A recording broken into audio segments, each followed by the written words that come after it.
Hey everybody. So new check-in. It's been a few days. It's been a crazy few days. Um, so update on us. There's been some craziness going on where I don't really know what's gonna happen. Our housing situation is up in the air, and that's a stressful thing to have up in the air.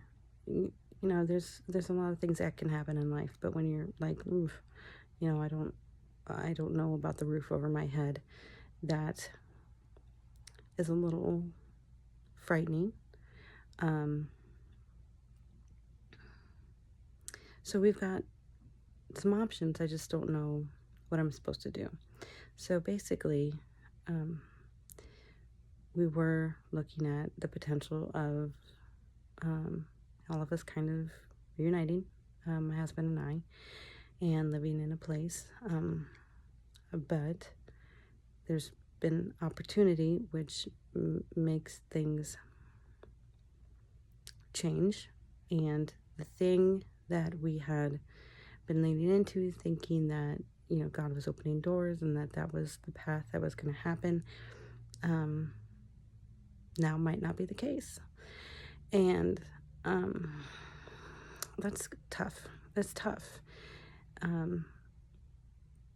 We have options. I just don't know what option I'm supposed to do. And that's kind of like a tricky thing because, everybody says, oh, God will open doors. And yes, I do believe that. God will open doors. God can make things happen. But what door is the one God's opening? I don't know. I don't know. What choices am I supposed to make? So if it turns out that he takes this opportunity and we can't move in with him, I could stay. We could renew the lease. I could just suck up my pride and just do it. It's not great. We don't pay much in rent, so that's good. But it is tiny. It is tiny. It's 2-bedroom. One room barely fits one person. Especially like my youngest with all of his Lego. Oh my gosh. There's just like no room. There's just no room. And let alone a bed, dresser, all that stuff. I gave my room to my oldest son when my husband left because I just didn't know what to do. And I was trying to make good choices, and I was trying to be really present for my kids. And I knew the one thing that Edgar was really wanting was space. They were kind of technically sharing a room before my husband left, but they could not stand sleeping in the same room. So shortly after we moved in here, I found a nice vintage hide-a-bed, and it was like a single, so it was tiny. But that's what my oldest would sleep on at night, and he was fine with that. Pack it up in the morning, no big deal. So that's what I was sleeping on. But choices get made, and things happen. So the hide-a-bed's gone, and I'm sleeping on inflatable mattress in the living room floor. Yeah, I know. So it's not ideal. It's hard when your living room is your bedroom. How do you have friends over? How do you have anybody over? There's literally no seating in the living room because it is my room. So I don't know. I'm kind of priced out of apartments, so I can't move into someplace bigger because it's just crazy. And mortgage prices are insane. Finding a house within the budget that I could have for monthly payment is not feasible necessarily. I'd have to move like an hour away or so to have a mortgage. But is that what I'm being led to do? I don't know. I don't want to grasp at straws and just try to do something because, what do you do?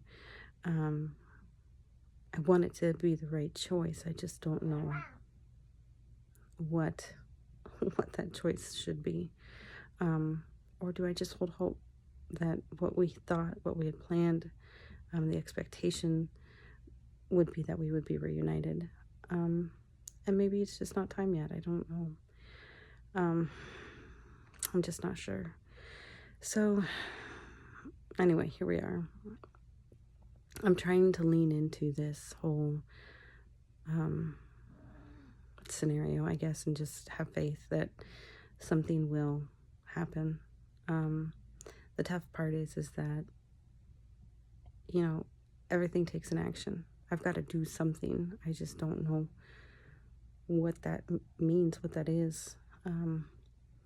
It's really tough when you're not, they say don't worry about the what ifs. Well, right now that's my life. My life is the what ifs. What if I sign a lease and then I am allowed to move there? What if, and I guess all of those are bridges that can be crossed, but I don't know what I'm supposed to do because I can't just stay. Like I can't just, not move or, do, like I have to take an action. I just don't know what that action is supposed to be. So anyway, sorry, I'm really tired tonight again. So I guess the point is just to continue to lean into the what ifs and or the having faith that the what ifs will be sorted out.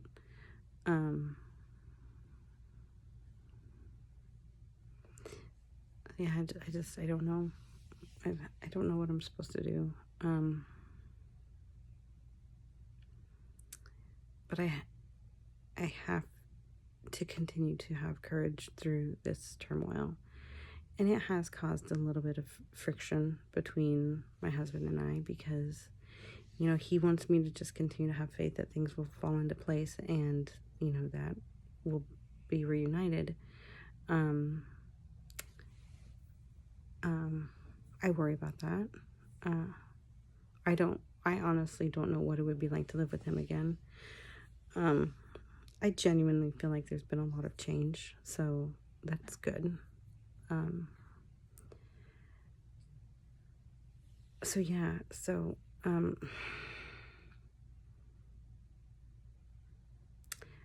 Just, finding the courage to just live in the day and to not get wrapped up in the what ifs and just continue doing what you think is right because I don't know at this point.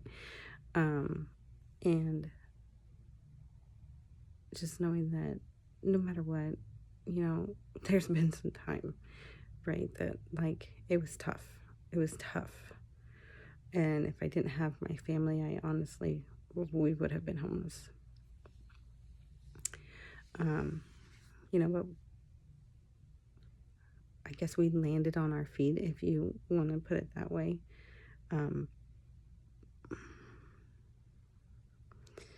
If it hadn't been for my family, I honestly do not know what I would have done.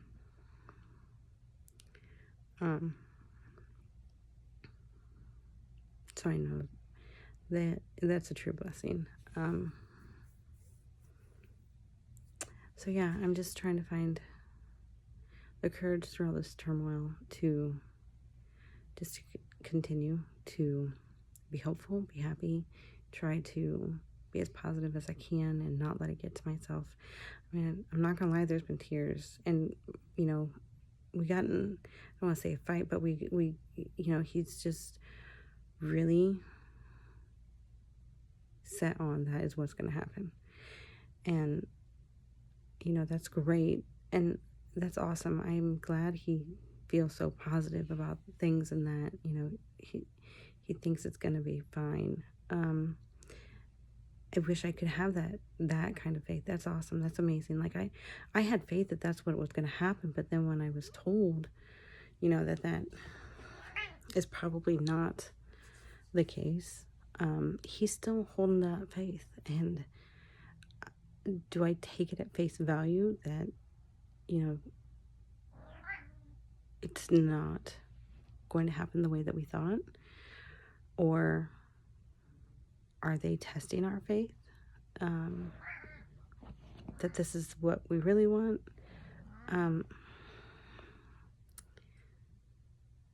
I just don't know.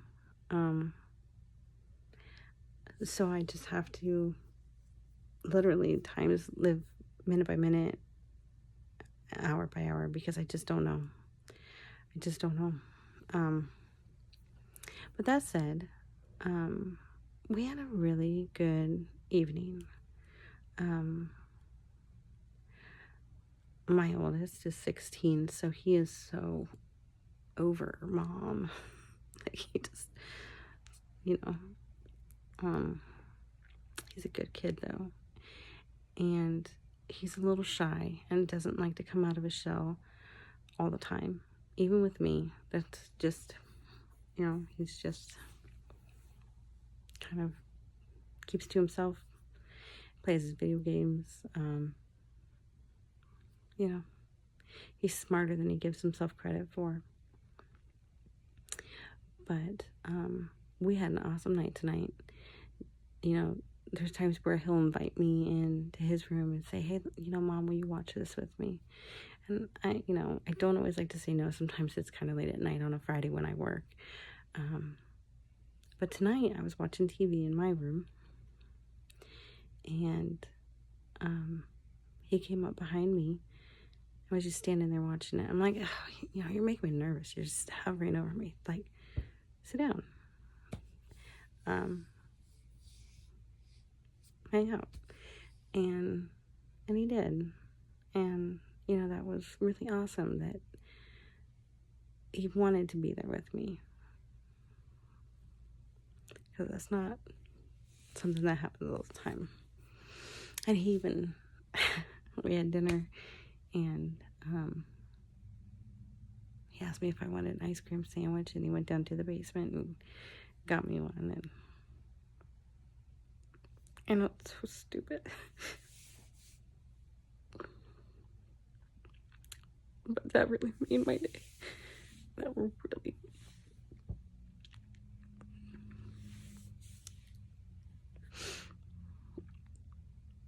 It's just those little things. And that's what people don't realize. That it's literally those little things that can just make or break your day. And I didn't have a bad day. It wasn't like nobody yelled at me. It was a good day. It was just a long day, and we all ran errands and got some cat food and grabbed some dinner, and but he just like went out of his way for something small for me, and that just did it. It gave me what I needed to continue to have the courage to just get through this turmoil, because we're gonna make it through, and we're gonna be stronger for it, and we're gonna be more united, and we're gonna be very amazingly close, because we've been able to get through this so far. And I know I've kind of told my family about some of the stuff going on. Not everything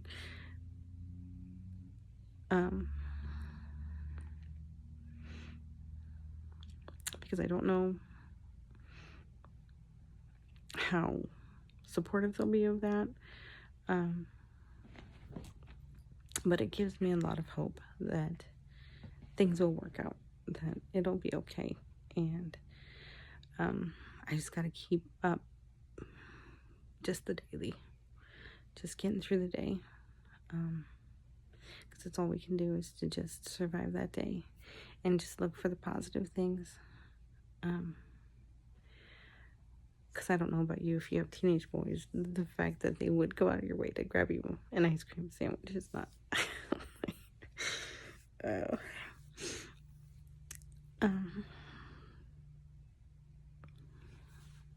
So yeah. So I don't know what you're going through. It could be worse than what I am going through. But just know that you're not alone. If you want to comment below, I'd be happy to hear from you. And just let me know what's going on. I just would love for everyone to share words of encouragement with each other.